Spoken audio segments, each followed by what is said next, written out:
Have you ever wondered why so many of our elders dismissed our ancient roots as something dark, almost forbidden? Let me tell you a story. My own grandmother once told me not to look into old African ways, warning me they'd only bring me trouble. But where did this fear come from? Here's the setup. Centuries of colonization didn't just take land, they rewrote history. Colonial powers, using what historians call cultural hegemony, systematically taught entire generations that their ancestral traditions were evil, backward, even demonic. Now you might be thinking, surely our grandparents wouldn't lie to us? Of course not. Most had no idea. They were taught this in missionary schools, reinforced by new laws, and even by movies and books.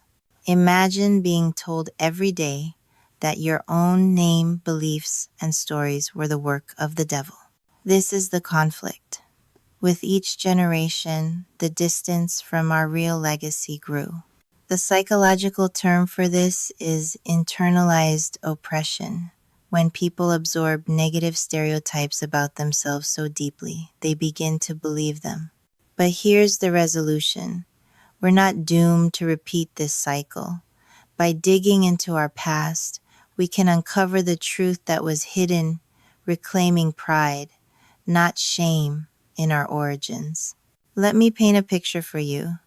Imagine a vast library in ancient Kemet, what we now call Egypt, filled with scrolls on astronomy, medicine, and philosophy. This wasn't just myth. Archaeological records show the ancient Kemetic people had advanced knowledge of geometry, using it to build structures like the pyramids with near-perfect precision. Now, here's the conflict.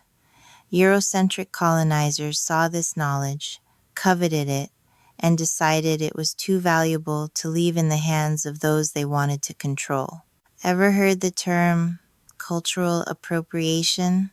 It's like a thief breaking into your house, taking your family recipes, and then opening a restaurant down the street, only now you're no longer welcome there.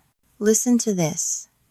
Greek philosophers like Pythagoras and Plato studied in Kemet, learning directly from African priests. Yet centuries later, Western textbooks credited them as the originators, erasing the true source. They rebranded Kemetic spiritual systems as mysticism or occult, while canonizing their own versions as science and philosophy. You might ask, why didn't our ancestors fight back?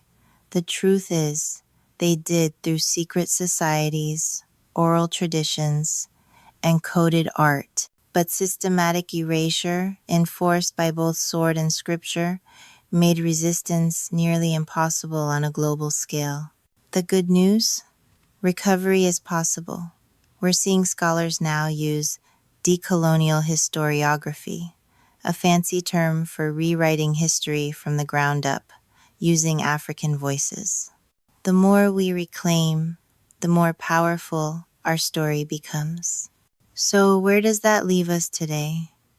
Let me ask you, when was the last time you heard someone proudly claim their Kemetic heritage? For many of us, reconnecting with that legacy can feel like navigating a maze of misinformation and half-truths. The setup.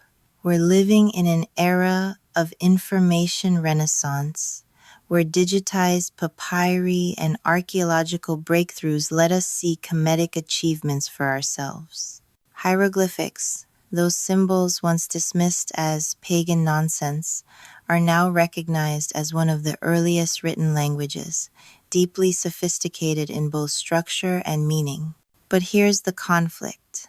Centuries of epistemicide, the deliberate killing of knowledge, mean that for many, reconnecting feels risky. Maybe you worry, will my family think I'm betraying my faith or culture? Now imagine a different dialogue. You, sitting at the dinner table, explaining how our ancestors invented the 365-day calendar, performed successful surgeries, and built societies rooted in truth, balance, order. What if you could say, our lineage isn't shameful, it's brilliant? The resolution? It starts with curiosity.